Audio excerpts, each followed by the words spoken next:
Let's do it. Louie from One Direction on the phone. Let's get to it. Louie, 4 sisters growing up. Do you think having all those ladies around you prepared you for the amount of attention you're getting from females worldwide right now?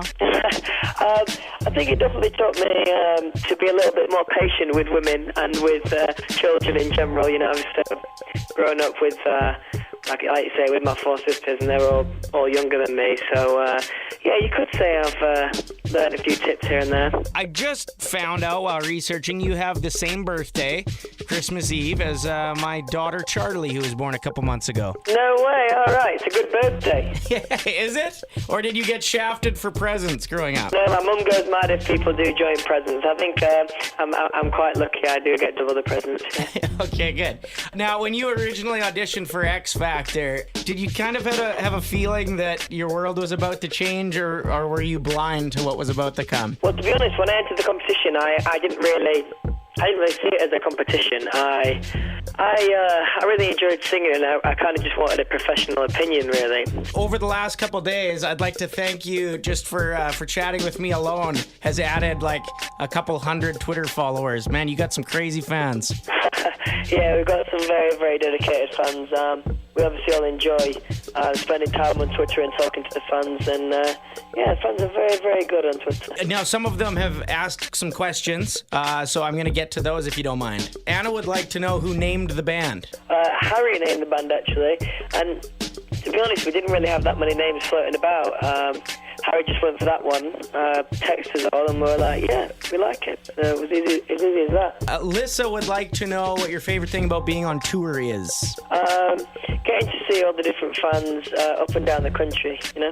It's nice to see different faces. As I said, I follow you on Twitter, and hearing you and I think it was Harry talk about your poutine experience, I think my favorite quote from Twitter over the last 24 hours was, "It's no routine poutine." We went to a restaurant called Lou's Dogs, and that's what their quote was on their menu. Oh. We'd never tried them before, but man, they are great. And that's in Toronto? That's where you're at right now? I am, yeah, that's right. Becky, Julia, and Chania have all asked that you try out your best Canadian accent for us. Oh, okay, I'll try. I don't think I'm going to be very good. Okay. Hey, I'm Louie and I'm Canadian. That was rubbish. Admit it. Okay, it was pretty brutal. Janine wants to know if you're available to be her graduation escort in 2013. Not a problem. Tell me the exact time and place and I'll be there. She's gonna go crazy because she might think you're serious. I am serious. This is the big question.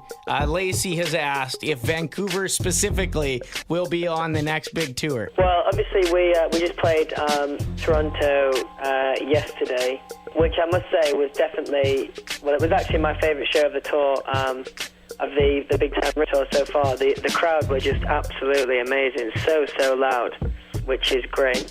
But as far as like coming to tour on the next tour, I really hope so. I don't see why not, because it looks like the demand's here. So, you know, if we do our own tour in Canada and America, I'm sure we'll come. I've been reading about the band, and it sounds like you're kind of the guy with the business mind out of everybody, you know, looking ahead, thinking about writing a novel. Is that going to be a kind of group effort, or is that just going to be your thing? That's like kind of been like a little aspiration of mine. Like ever since I was younger, I always the thing is, I don't actually read that much, but I always find autobiographies really interesting, so I always thought it would be amazing to write my own one day. Well, yeah, I think it would be really cool right now, too, because it would just change so drastically. I mean, I really feel like we're just seeing the bottom of the mushroom cloud with how big you guys are about to get, so it'd be cool capturing that part of your world. Yeah, you're right. Now, Catherine and Alyssa asked you what some songs are that pump you up before you head on stage. I tell you what, at the moment, I'm absolutely loving 2 songs. Heartbeat by The Fray, great song. And then a completely different song is Wild Ones by Sia and who else is Flow Rider. That's the one, Flow Rider, yeah, there we go. I love that tune. That's a good track, man, yeah. Okay, and now I just have to plant something in your brain, and we'll just let it grow for when you do get to Vancouver. We were the first station in North America to play you guys. Say that again, sorry? We were the first station in North America to play you guys. No way. Thank you so much. So, if you come through Vancouver on a tour, it would be pretty cool if you guys would pop by and meet a few of your fans here at the station. Oh, we would absolutely love to do that, definitely. I'm going to keep the audio recording of that, just to confirm. You hold me to that. Yeah, I will hold you to that, yeah. You can, don't you worry. All right, well, I think that about does it. Louis Tomlinson, One Direction, really nice chatting with you. Okay, thank you very much. Ryder in the morning. Weekdays from 6 to 10 on Sonic Hits Now.